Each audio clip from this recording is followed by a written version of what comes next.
Good morning, everyone. This is Bob Iacchino along with Mike Arnold from Path Trading Partners and AM Path Chat covering the FX markets for May 2nd. A little bit of overnight news, some of it from yesterday during the day. Donald Trump said that he's actively considering a breakup of Wall Street banks, wanting to separate consumer and investment banking. When you have that many people from Goldman Sachs in your cabinet and in your administration, it's not likely to happen.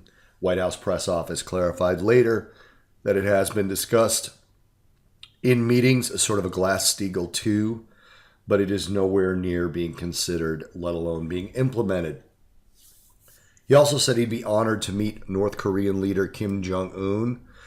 If I had to guess, I'd say if he was asked that question again, this was all in an interview with Bloomberg News, by the way. If he was asked that question again, he probably would not use the word honored, but he'd said the circumstances would have to be in the right place. Sean Spicer later clarified, we're clearly not in the right place right now. So again, just another kind of a soundbite that doesn't really need to be considered by anybody. UK manufacturing growth unexpectedly surged. Didn't really push the sterling as high as you would have thought. The Purchasing Managers Index rising to 57.3 for the month. Apparently, Brexit negotiations took a little bit of a turn for the worse, helping to kind of offset the gain that should have happened with the Purchasing Managers Index number. According to a German newspaper, the details of a dinner between Prime Minister Theresa May and European Commission President Jean-Claude Juncker were not really friendly. In other words, they weren't having a really easy time discussing Brexit negotiations over dinner. It should be easy over dinner, but apparently it was not. Eurozone manufacturing expanded at the fastest pace since 2011. Their PMI for April rose to 56.7, so that was good news for their currency. There's not a lot of news we're following, or rather economic data we're following for today. Most of the big data came out yesterday, other than the two-day Fed meeting starting today. So we're not going to get the decision on the two-day meeting until tomorrow. So we think the discussion is likely to be dominated by how to shrink the balance sheet, that $4.5 trillion gorilla in the room. We don't think we'll see any real details. The actual key to this meeting is the minutes that'll come out next month. But they do have a statement tomorrow, so we'll take a look at that statement, see if there's any wording changes. Otherwise, nothing really to report from there. Now, normally I wouldn't talk about this in the FX Path Chat for the morning, but Apple is due to report earnings after the close today. And again, normally one stock wouldn't necessarily push or pull currencies in any real direction, but Apple can actually push or pull both the Dow, because it's a huge portion of the Dow aftermarket, so the Dow futures, and the NASDAQ, because obviously considered the tech bellwether, in one direction. And if we get any sort of a big move, you're probably going to see some dollar strength coming along with it, with the expectation that the Fed will have something to say about the recent stock market rally.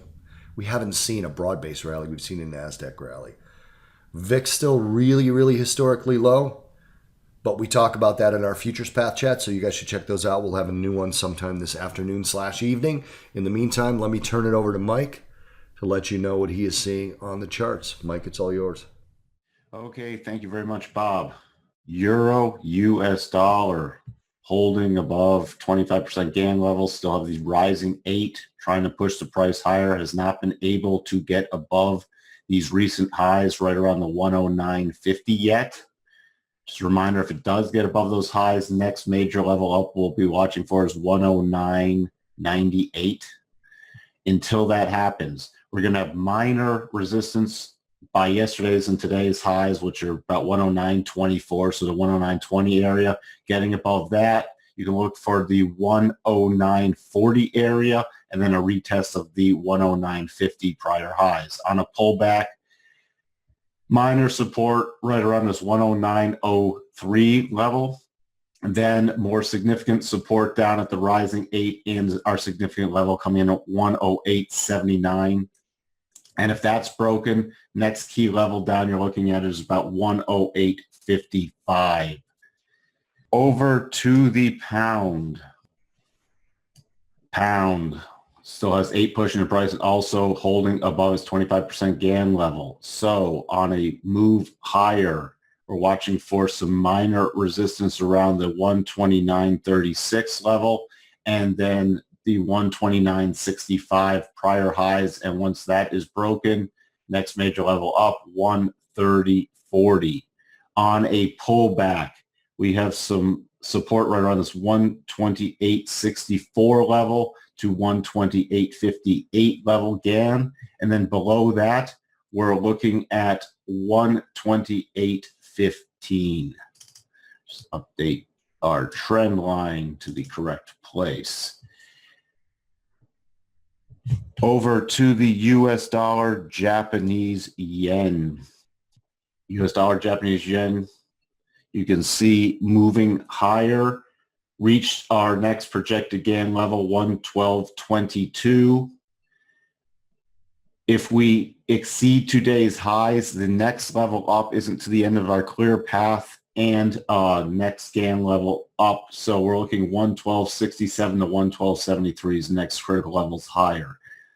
On a pullback, pretty significant support right around the 111.78 to 80 level. If that's broken, 111.65, then if that's violated to the downside, nothing really until this 111.29 area where we have the rising 8 and dueling GAN levels coming in.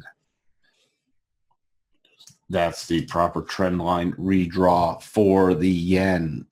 On the US dollar, Swiss franc, key resistance at this 99.60 area.